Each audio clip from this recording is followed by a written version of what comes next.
Hi everybody, BipolarConduktor. I think I got the audio worked out. We'll see how this one comes out. I'm going to be my own mic stand. I got a basic concept I want to run by some people. I'm working on this idea that the best way for bipolar people to find something that's going to last in terms of a sustainable strategy to deal with all the emotional surges that we have and all of the sort of extended ups and downs that we deal with. What is it exactly that makes us so different? We go to our doctors and we ask them, we go to our families and friends sometimes, and we try to figure out what is it exactly that makes us so different, that makes us experience the world almost in a different way. And I don't know about the rest of you, but I haven't really gotten answers that I've been satisfied with from any of those sources. So I have this idea that the cure, if you will, I know like people hate that term, but that our way out of the woods, so to speak, somehow I believe lies within us, like within the group of us, and that there's some way that we have to kind of discover what's different about us in order to further the conversation on bipolar disorder, because medical science really doesn't know what else to define it as except a mechanism, and Freud took his own turn in that regard away from what Jung was talking about, there being more than just chemical and synaptic activity, but there being something beyond that we have no way to measure, and therefore Freud said I forget what he called it, but that essentially this brain of ours is an electrical unit, electrochemical, and that all of the processes therein can be, in a nice and orderly fashion, regulated to make that person balanced and happy. And I think that's bullshit. And I think most bipolar people kind of realize that's bullshit at some point in their development. So what exactly is it, right? If we can't look to medical science, we can't look to universities, or we can't look to so-called experts to tell us the way out of the woods, then I think we got to look to each other. And based on that concept, I came up with a list of 20 questions that I think will be illuminating, to be answered by bipolar people. And honestly, don't respond if you're just going to respond bullshit.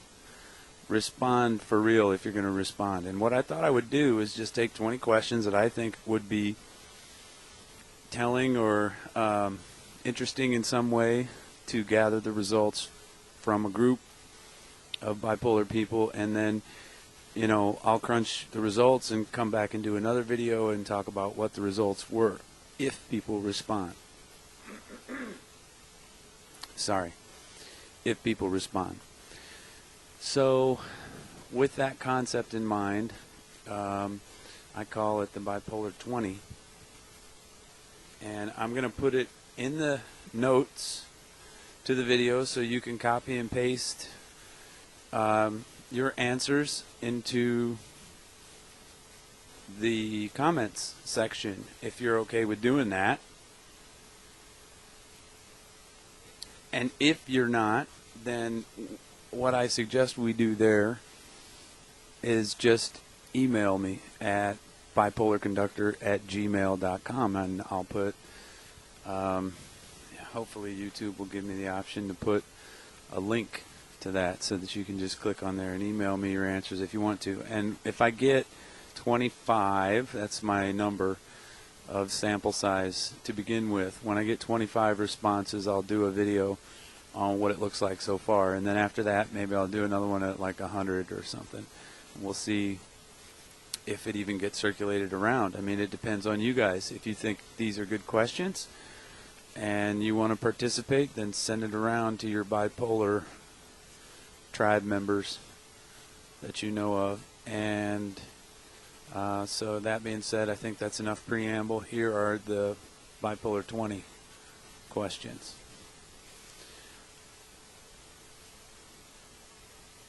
Okay, first of all, are you diagnosed as Bipolar I, Bipolar II, Cyclothymia, or NOS, not otherwise specified?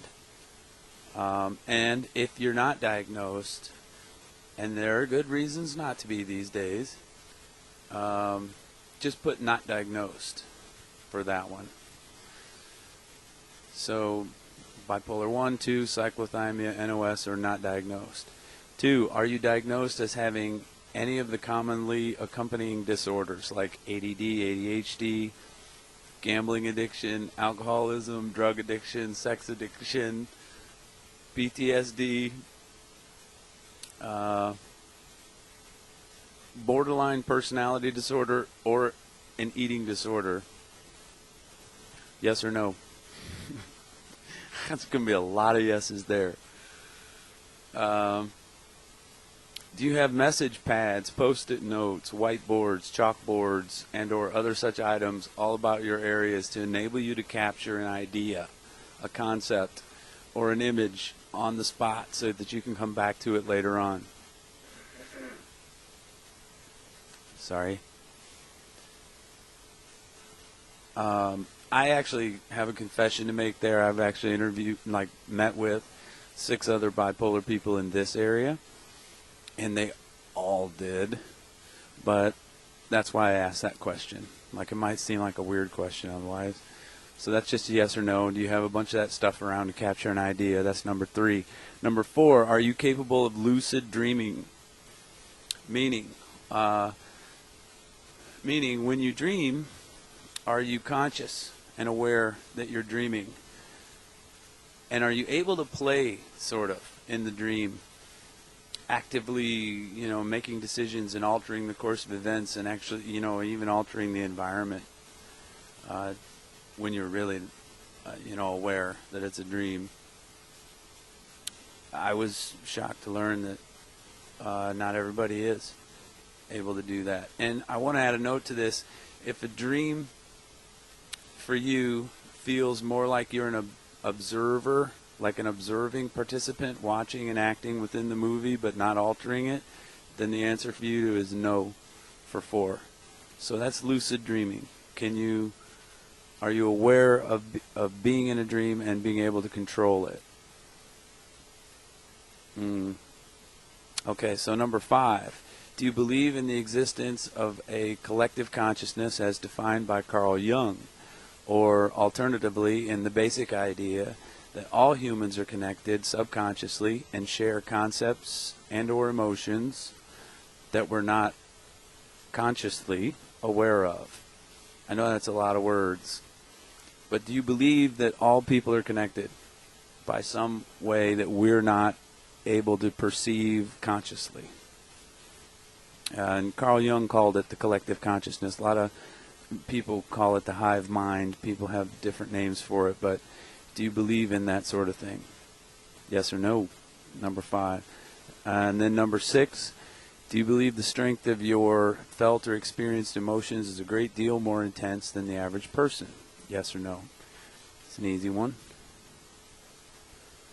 7, do you believe you have a special awareness most people do not have, which allows you to feel emotions that other people around you or connected to you are feeling?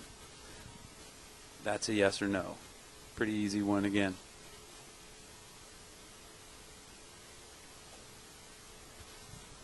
8,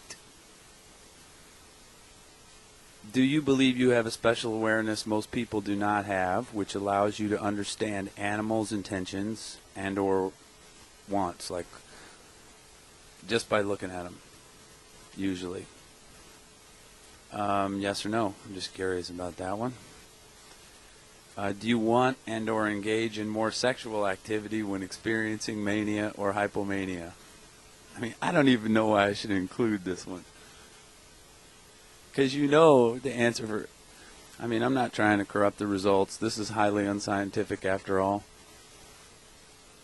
But no, it seems like I need to ask that and just find out, you know, even though the doctors and books say that we all do.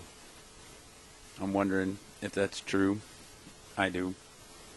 Does your head and or body become noticeably hotter when you're experiencing the manic or hypomanic part of your cycle?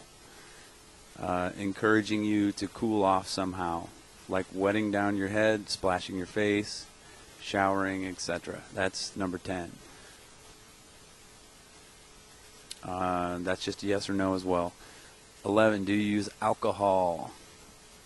Yes or no. 12, do you use tobacco or nicotine in any form? Yes or no. 13, do you use caffeine? Yes or no. In any form, you know, energy drinks, coffee, 5-hour energy, you know, whatever. There's all kinds of forms. What's that root everybody's got caffeine in it? Can't think of it. Any form of caffeine, yes or no. That's number 13. Okay, 14, do you take prescribed medications in an effort to help manage your emotional patterns? Curious how many people are on scripts. Do you use any substance that's illegal in an effort to help manage your emotional patterns? Yes or no?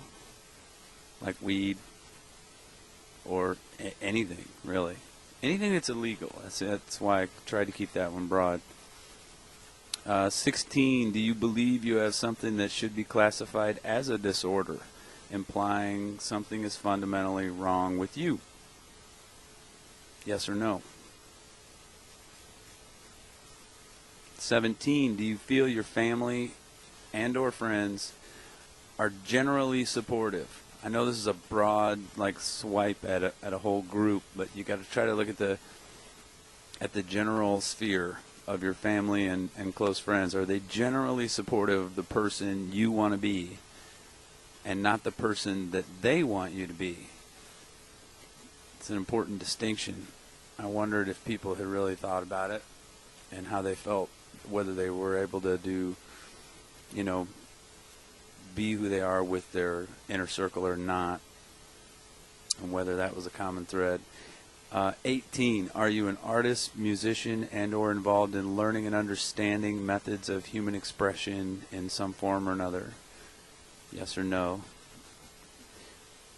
19, do you believe being bipolar prevents you from being able to both work a normal schedule and be happy at the same time? Like the elusive combo. I'm curious if other people see that same way. So 19, yes or no? Both a normal schedule and be happy at the same time, or do you have to do basically one or the other? Generally speaking, and given, this is 20, number 20, generally speaking, and given whatever approach you've chosen to deal with how you're different, do you feel you're emotionally balanced and happy most of the time? I thought that one would be telling. And I hope people are honest. Alright, there it is. Boom.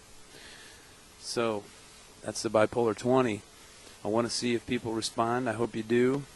I'm going to try to keep this video below 15 minutes so that it's still relatively short. And I'm going to upload it without waiting all night. So, and then the last thing I wanted to say is anybody that has any questions, again, can email me at BipolarConduktor@gmail.com.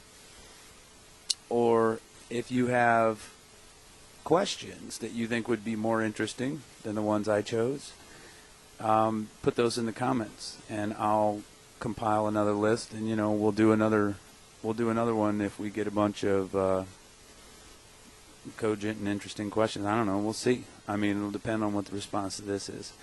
So that's the Bipolar 20. I'll compile the results when I've got 25 responses, and thanks for participating. BipolarConduktor out.